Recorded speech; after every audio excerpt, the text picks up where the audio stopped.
thought I'd do a quick kind of homebrew Wednesday weekend type thing.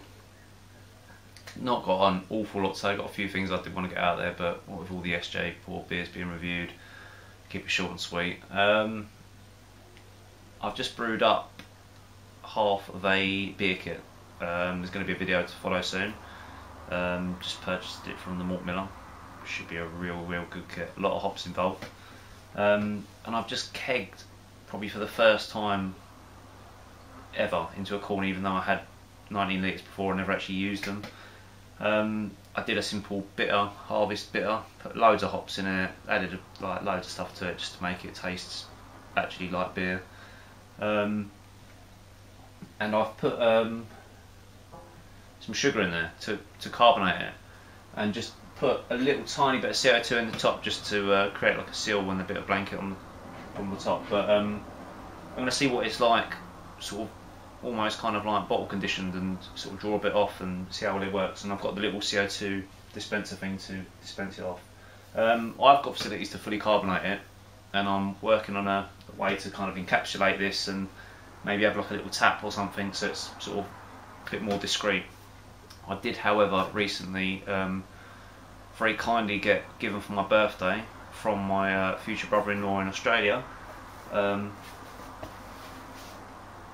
keg glove, keg jacket, keg parka. They've all got different things, which basically just slips over your keg like that, and then you can put like an ice blanket in between, or if it's already been in the fridge, you put that on. It keeps it cold. It's meant to keep it cold for quite a few hours, I think, for most of that day while you're drinking it, kind of thing, or that weekend. And then you can obviously put more ice down the side of it, which is really cool because they're like hen's teeth to get in the UK. You just can't get them anywhere. So that's going to come in really handy. I did try my Cooper's Sriracha Ace type beer. I think it's really overcarbonated. I don't know why. I'm not sure if it actually fermented out fully. I think I made a bit of a mistake on that one, and it's kind of quite carbonated. But I found that if you kind of have it in the fridge, as long as you drink it cold, it's okay. I mean, they're not bottle bombs, but it's a bit of a gusher if it's kept at room temperature. So if the next two bottles that I try seem alright, I'm going to definitely get some out to Bound by Beer Brewery, and possibly a couple of other people, considering it was him that sent me the kit anyway, because he didn't want to brew it, and so he sent it to me, which was really kind, and I appreciate that. Just hope I haven't fluffed it up, but anyway, you shall get a few bottles of that and you can see what you think. Also, I've just totally destroyed my first cube beer that I did. I was going to send some out to some people just to see what they thought of it and that. When I first brewed it, I had a bit of a problem with it where it fermented. It had a kind of really sulphury smell, something I hadn't experienced before using USO5. It was just horrible. I was almost ready to ditch it. I believe Tommy from Off Tap Brewing was saying something about that the other day, where you just kind of, you know, see it through to the end and, you know, see how it turns out. And what did I do? I can't remember now. My brain's just gone. I think Ben Brewmaster Ben said to rack it off. Racked it off, left it for another week. It did seem to fade a little bit. I bottled it, and would you believe it? The first bottle I tried weren't that great. The sulphur smell had totally gone.